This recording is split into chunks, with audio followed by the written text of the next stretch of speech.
Intimacy, security, respect, good communication, a sense of being valued. These are some of the things that most people would agree make for healthy relationships. And researchers would agree too. There's a large body of literature on romantic relationships that's identified the features of healthy relationships, and the list I just provided contains many of them. Researchers also agree on what makes for unhealthy relationships. Things like fighting so much that you just can't work things out, not being able to go to your partner for support when you need it, contempt, criticism, hostility, violence. When these problems happen in relationships, they can cause significant unhappiness. They can lead to the end of relationships and divorce, and they can literally make people physically and emotionally sick. This is why it's so critical that people have healthy relationships. But there's a problem. How many people know, I mean really know what to do on a day-to-day basis to create healthy relationships? My point is this: we may know what a healthy relationship looks like, but most people have no idea how to get one, and no one teaches us how to do so. We need to teach people how to have healthy relationships. Now, you know when we typically do so? After it's too late. It's called couples therapy. I do couples therapy, and it can be a wonderful thing.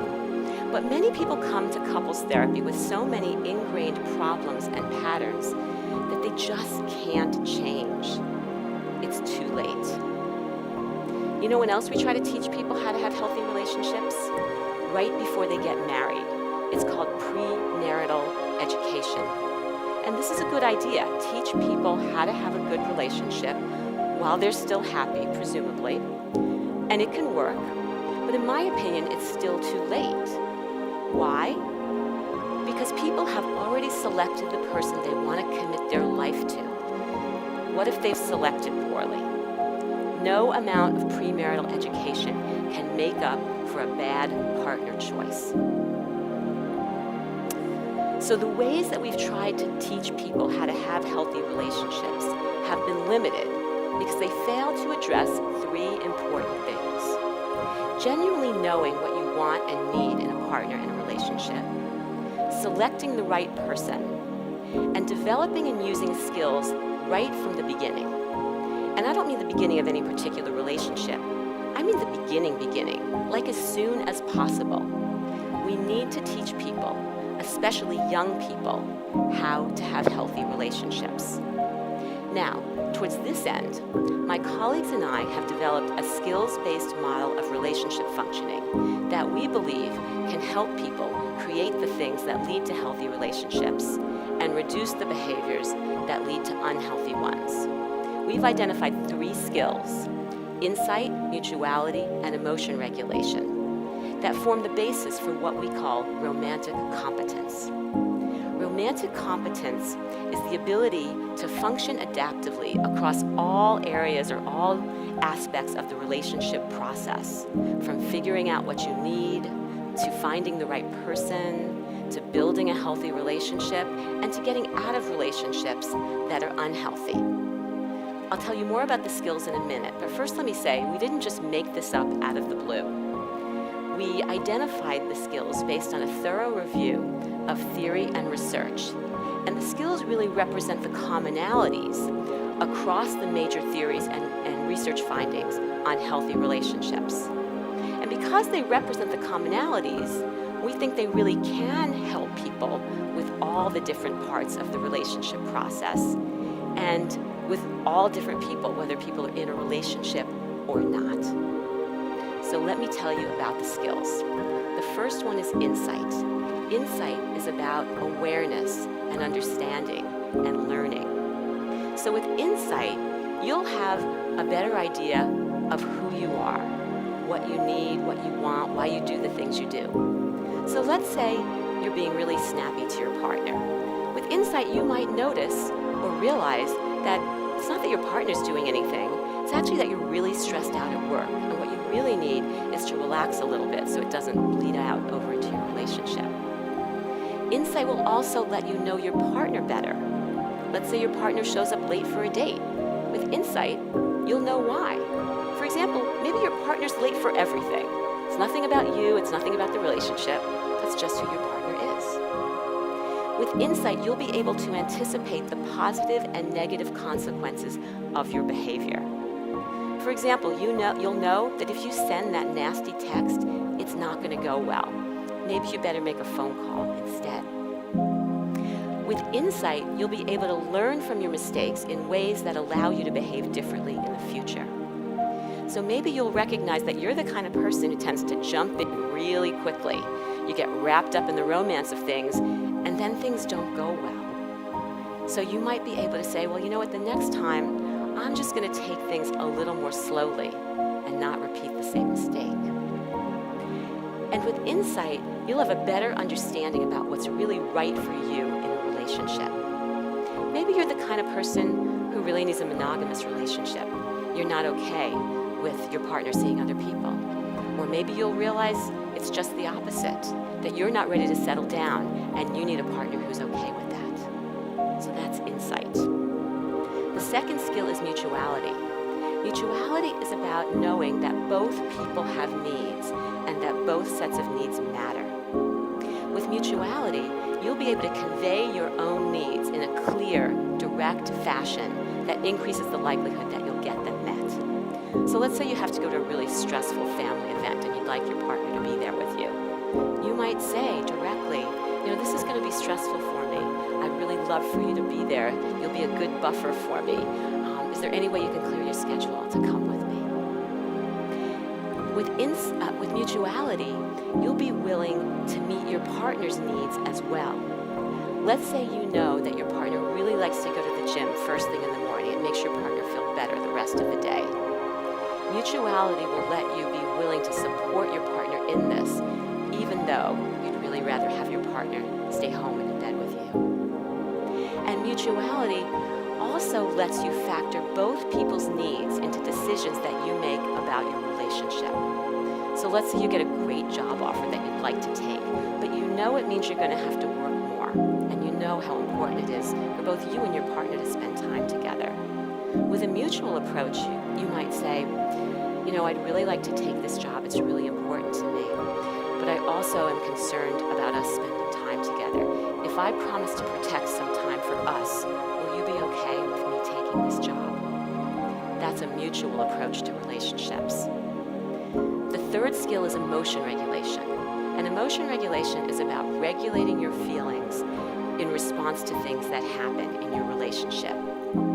With emotion regulation, you'll be able to keep your emotions calm and keep things that happen in your relationship in perspective. So you might think, oh my goodness, this is a disaster. This is the worst thing ever. How am I going to handle this? With emotion regulation, you'll think, you know what? I can handle this. This is going to be all right. There's a way to deal with this. I'm going to figure this out. Everything's going to be okay. With emotion regulation, you'll be able to tolerate uncomfortable feelings and not act out on them impulsively. So you'll be able to think through your decisions more clearly. So let's say you're waiting for your partner to text you back. That text isn't coming. You're getting really anxious. You're checking your phone every 2 seconds. With emotion regulation, you'll be able to tell yourself, you know what, calm down. The text is going to come. I don't need to check my phone every second. I'm just going to put it away and focus on the task at hand. And with emotion regulation, you'll be able to maintain a sense of self-respect and commitment to your needs, even when bad things happen in your relationship. So let's say you have a breakup. You're feeling really depressed. You're really missing your partner. With emotion regulation, you'll be able to let yourself know that it's okay, that you're going to feel depressed, but you're going to get over it. You're going to get through this. If you beg and plead to get back together, you're not going to feel good about yourself, and you don't even want to be in a relationship that wasn't good for you. So insight, mutuality, and emotion regulation, I believe it's people's ability to use the skills on a day-to-day basis that lets them have healthy relationships. So let me give you an example of how this works. The other day I was talking to someone and she said that when her partner asked her what she wanted for her birthday, she told him she didn't want anything. So guess what? She didn't get anything and she got really angry and they had a big fight. Why? Because she really did want a present. She just didn't want to tell him. She wanted him to somehow know. It's called mind reading. It's a terrible idea. It never works. Had she been using the skills, insight would have let her know herself well enough to realize that she really did want something, and if she didn't get it, she was going to be mad. Insight also would have let her know that her partner was the kind of guy who was just going to take what she said literally. Mutuality would have let her really ask for what she wanted, directly and clearly. And emotion regulation would have let her deal with any feelings she was having that were getting in her way of doing that. So maybe she was feeling kind of anxious. Oh, what would he think if I asked for what I needed? Or maybe she was feeling guilty. She knows they're saving for a big trip, and she maybe thought that he would think that she was kind of greedy or something. So if she had used the skills, she would have been able to say, you know what? I know we're saving for that trip, but I really like that necklace that we saw the other day, and it wasn't that expensive. He would have gotten it for her. She would have felt respected and valued. He would have been happy. They would have felt more intimate. This whole birthday gift thing would have gone well instead of ending in a fight that could really damage their relationship. Now, this was just an anecdote. We have data to support this as well. I've been studying romantic competence, the ability for people to use insight, mutuality, and emotion regulation among young people. In one of our studies, we looked at 13 and 14-year-old girls, early adolescent girls, and we found that girls who were more romantically competent felt more secure in their relationships. They felt comfortable being close to people, they could trust people, they weren't worried about being rejected.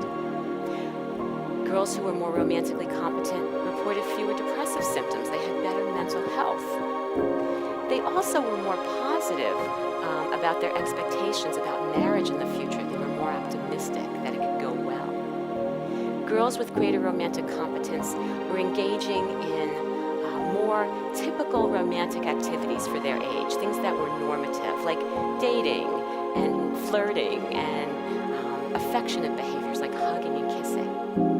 And girls who were more romantically competent were engaging in fewer atypical sexual activities like sexual intercourse, which can be considered pretty risky for a 13 and 14-year-old girl. So even at an early age, 13 and 14 years old, when these girls mostly were not even in relationships, the more romantically competent they were, the more adaptive relational functioning they were showing, and the better mental health they were showing. We see the same things among young adults, 18 to 25 years old.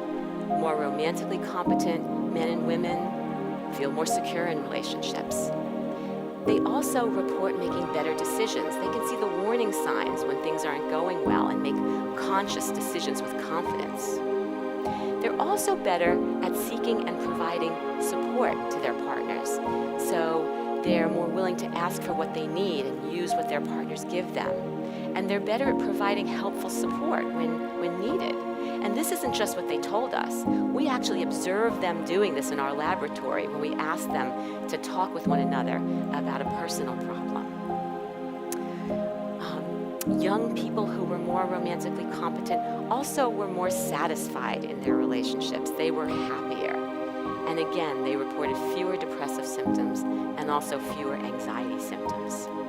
So overall, being romantically competent at a young age is associated with greater, more adaptive relationship functioning and greater individual well-being. And this brings me back to my point that we need to be teaching people how to have healthy relationships. So, like I said earlier on, we may know what a healthy relationship looks like, but most people have no idea how to get one, and no one teaches us how to do so. And this is a problem. We need to help people genuinely know what they want and need in a relationship. We need to help them select the right partner. We need to help them make good decisions and deal with the challenges that relationships bring. And we need to help them build and use skills right from the beginning. This is what the notion of romantic competence is all about. It's all about using insight, mutuality, and emotion regulation to reduce the behaviors that lead to unhealthy relationships, like fighting and poor support and hostility and criticism and contempt and violence, and create the things that lead to healthy relationships, like intimacy, security, respect, good communication, and a sense of being valued. And wouldn't all of our relationships benefit from this?